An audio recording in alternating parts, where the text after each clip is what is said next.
Баршаңызға сәлем. Бүгін осындай оңай әрі қолжетімді ингредиенттерден тұратын цезарь салатын жасаймыз.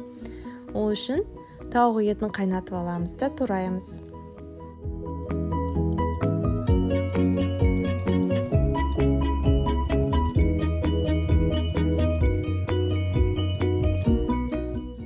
Батон немесе тостқа арналған нанды алып, кубиктап тураймыз.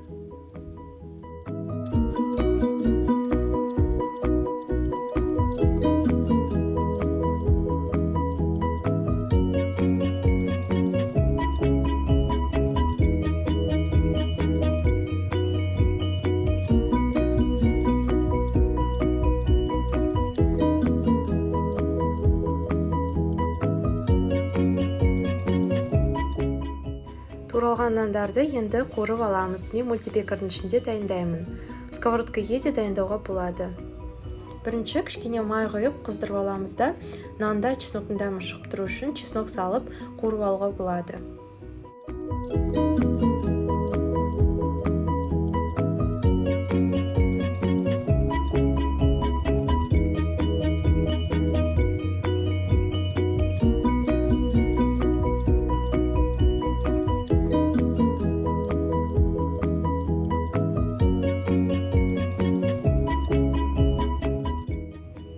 Енді салат жапырақтарын, қызанақ, жұмыртқаны турап аламыз да, үстінен дайын болған нандарды және тауық етін саламыз.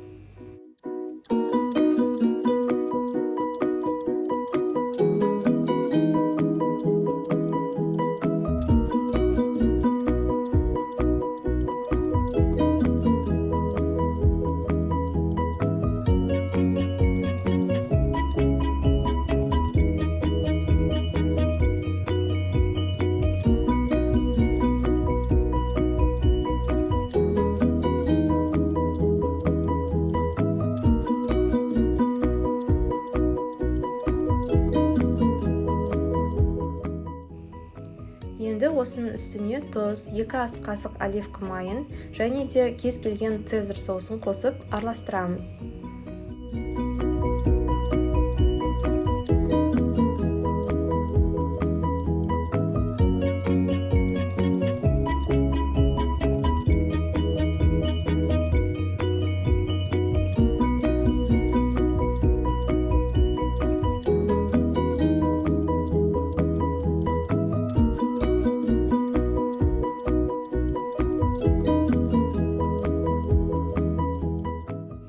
Теркадан өткізілген сырды себеміз. Салатымыз дайын. Осындай оңай әрі тез дайындалатын салат өте дәмді болып шығады. Міндетті түрде жасап көріңіздер. Ал маған видео ұнаса лайк басып, тіркелуді ұмытпаңыздар. Сіздермен бірге болған White Baby. Қош сау болыңыздар.